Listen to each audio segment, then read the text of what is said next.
Hello students. बेटा आपको याद होगा हमने पिछले वीडियो में टिश्यू के बारे में पढ़ा था, है ना। आज हम पढ़ेंगे टिश्यू सिस्टम। ठीक है। जैसे आपको पता होगा कि जो सेल है ये लाइफ की फंडामेंटल यूनिट है, जीवन की आधारभूत इकाई।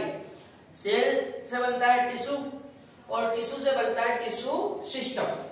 हम टिश्यू डिस्कस कर चुके हैं, आज हमको पढ़ना है टिश्यू सिस्टम। ठीक है।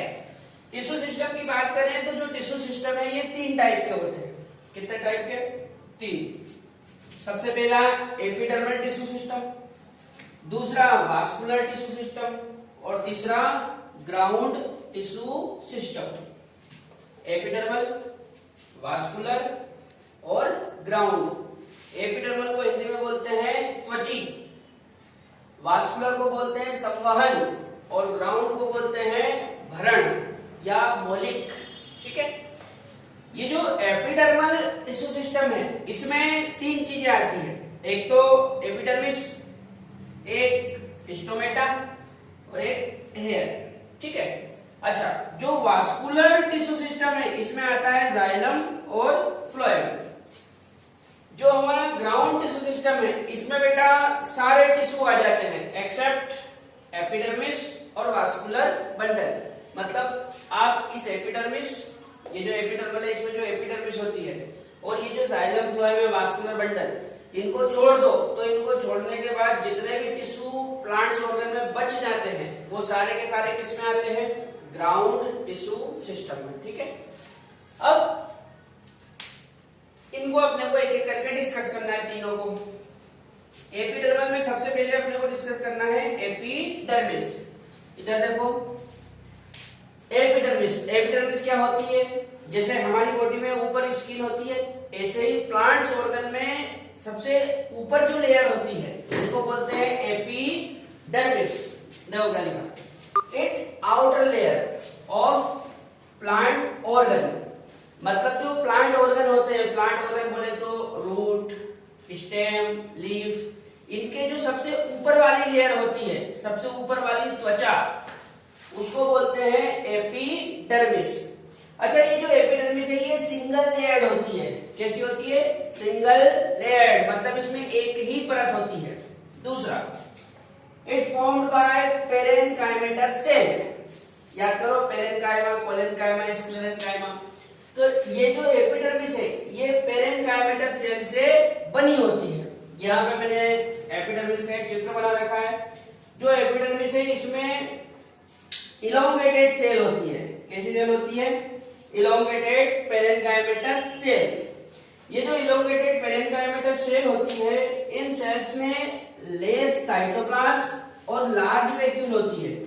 ये जो सेंटर है ना, सेंटर में जो वैक्यूल होती है वो थोड़ी बड़ी होती है और जो साइटोप्लाज्म होता है वो बहुत कम होता है।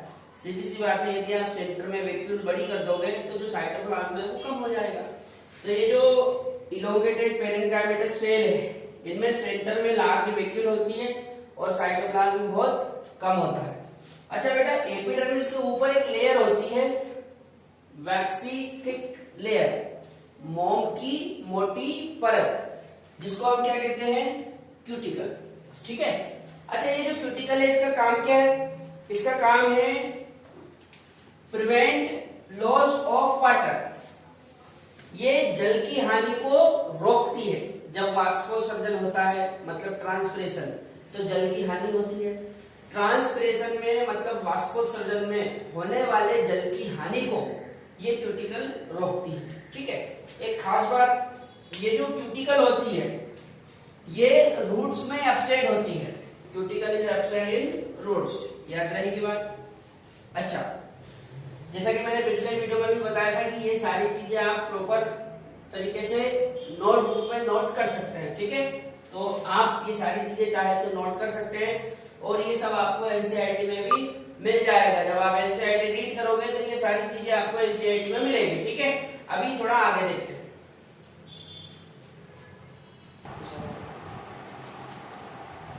यहाँ पे बेटा नेक्स्ट अपने को स्टोमेटा के बारे में डिस्कस करना है। स्टोमेटा के बारे में यदि आपको बताऊं तो ये लीफ में होते हैं। कहां पर होते हैं? लीफ में। लीफ बोले तो पत्ती। दूसरा, it performed exchange of CO2 and O2 and transpiration. मतलब ये जो स्टोमेटा है इनका काम CO2 और O2 का एक्सचेंज करना होता है और साथ में जो वाष्पोत्सर्जन की क्रिया होती है वो भी स्टोमेटा से ही होती है। याद रहेगी बात। जो स्टोमेटा है वो पत्तियों में होते हैं और इनका काम क्या है? Exchange of CO2 and O2 और साथ में ट्रांसपिरेशन मतलब वाष्पोत्सर्जन। यदि हम स्टोमेटा की स्ट्रक्चर की बात करें तो स्टोमेटा दो टाइप की सेल से मिलकर बने होते हैं। सॉरी, दो सेल से मिलकर बने होते हैं। एक सेल ये और एक सेल ये। इनको कहते हैं बेटा गार्ड सेल। क्या बोलते हैं? गार्ड सेल, रक्षक कोशिका। एक रक्षक कोशिका ये है और दूसरी रक्षक कोशिका ये है। आप चाहो तो इसको मान कर सकते हो, एक तो ये और एक ये दोनों गार्ड सेल है। एक गार्ड सेल ये और एक गार्ड सेल ये। अच्छा, ये जो गार्ड सेल है इसमें दो वाल होती है, एक तो आउटर वाल और एक इनर वाल। ये देखो, ये है इनर वॉल और ये जो बाहर है ये आउटर वॉल। बेटा ये जो इनर वॉल होती है ये होती है मोटी, देखो ये मोटी बना रखी है, और ये जो आउटर वॉल होती है ये होती है थिन, पतली। ठीक है, और ये जो गार्ड सेल है इसमें क्लोरोप्लास्ट भी होता है। अच्छा, गार्ड सेल्स के बाहर कुछ और सेल होती है जिनको बोलते हैं सब्सिडरी सेल या सहायक कोशिका। अच्छा, इसका शेप देखो आप, इसका जो शेप दिख रहा है ये सेम शेप दिख रही है, मतलब सेम के आकार की। आप इसको किडनी शेप भी बोल सकते हो। ये होता है डाइकोट में। इसमें डाइकोट में जो द्विबीजपत्री स्टोमेटा है उनकी जो गार्ड सेल है उसकी आकृति होती है किडनी जैसी या फिर सेम जैसी। लेकिन मोनोकोट जैसे कि घास वगैरह, इनमें गार्ड सेल का आकार होता है डंबल जैसा। कैसा होता है? डंबल जैसा, याद रखना। ठीक है, अच्छा इधर आ जाओ। यहाँ पे हेयर्स के बारे में लिख रखा है। बेटा हेयर दो प्रकार के होते हैं, एक तो रूट हेयर और दूसरे स्टेम हेयर। रूट मतलब जड़ और स्टेम मतलब तना। जड़ में जो हेयर पाए जाते हैं उनको बोलते हैं रूट हेयर और तने में जो हेयर पाए जाते हैं उनको बोलते हैं स्टेम हेयर। यहाँ पे मैंने दोनों के बारे में कुछ बातें लिख रखी है। इस तरफ रूट हेयर, इस तरफ स्टेम हेयर। जो रूट हेयर्स होते हैं ये बेटा यूनिसेल्युलर होते हैं। कैसे होते हैं? यूनिसेल्युलर मतलब एक कोशिकी। और जो स्टेम हेयर होते हैं ये मल्टीसेल्युलर होते हैं। मल्टीसेल्युलर मतलब बहुकोशिकी। रूट हेयर अनब्रांच होते हैं, मतलब इनमें कोई शाखा नहीं होती है। और जो स्टेम हेयर है ये ब्रांच भी हो सकते हैं और अनब्रांच भी, मतलब शाखित भी हो सकते हैं और अशाखित भी।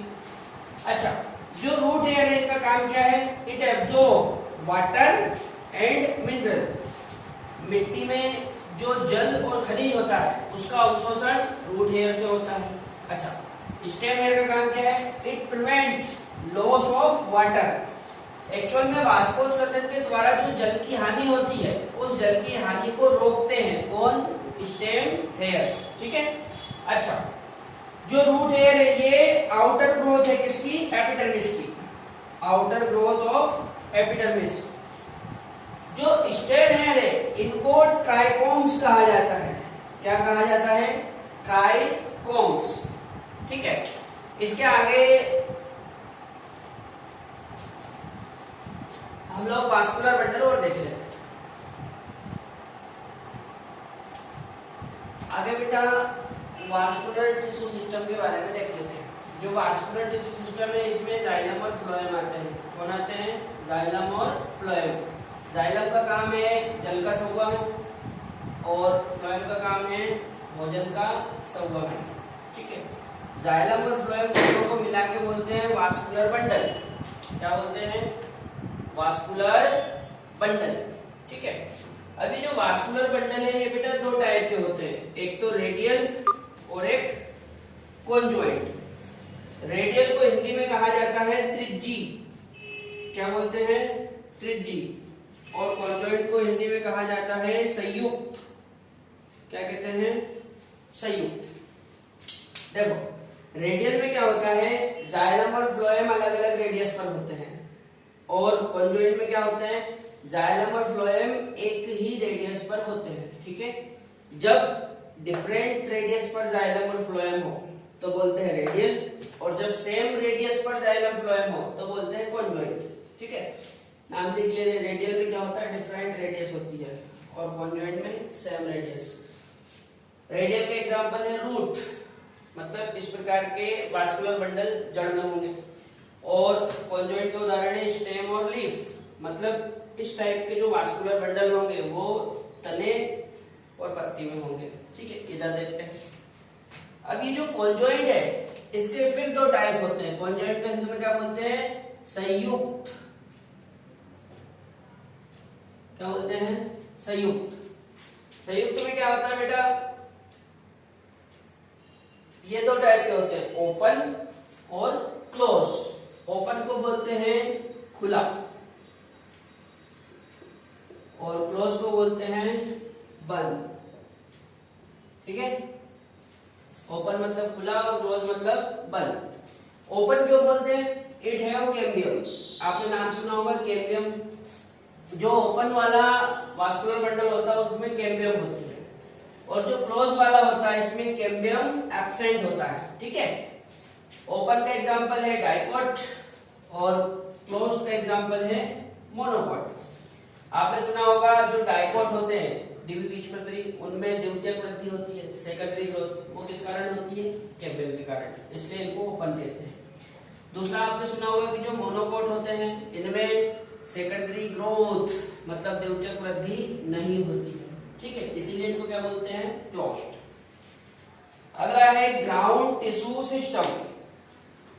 ग्राउंड टिश्यू सिस्टम के बारे में मैंने आपको पहले ही बता चुका हूं कि एपिडर्मिस और वास्कुलर बंडल को छोड़ दो, तो इनको छोड़ के प्लांट में जो भी टिश्यू बच जाते हैं वो सबके सब मिलकर क्या बनाएंगे, ग्राउंड टिश्यू सिस्टम।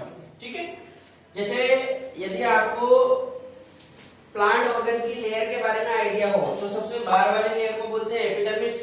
एपिडर्मिस के अंदर होता है कॉर्टेक्स, कॉर्टेक्स के अंदर एंडोडर्मिस, एंडोडर्मिस के अंदर पेरिसाइकल, और पेरिसाइकल के भीतर होते हैं वास्कुलर बंडल। यदि हम एपिडर्मिस और वास्कुलर बंडल को छोड़ दें तो इन दोनों को छोड़ने के बाद जो भी अंदर बच जाता है उस पूरे को बोलते हैं ग्राउंड टिश्यू सिस्टम। मतलब ये जो मैंने बक्से में बंद कर रखा है ये पूरा मिला के क्या बनेगा, ग्राउंड टिश्यू सिस्टम। ठीक है बेटा, अब आगे अपने को डिस्कस करना है डाइकोट और मोनोकोट के बारे में। जैसे dicot root, dicot stem, dicot leaf, इसी प्रकार मोनोकोट रूट, मोनोकोट स्टेम और मोनोकोट लीफ, ये हम नेक्स्ट वीडियो में देखेंगे। ठीक है।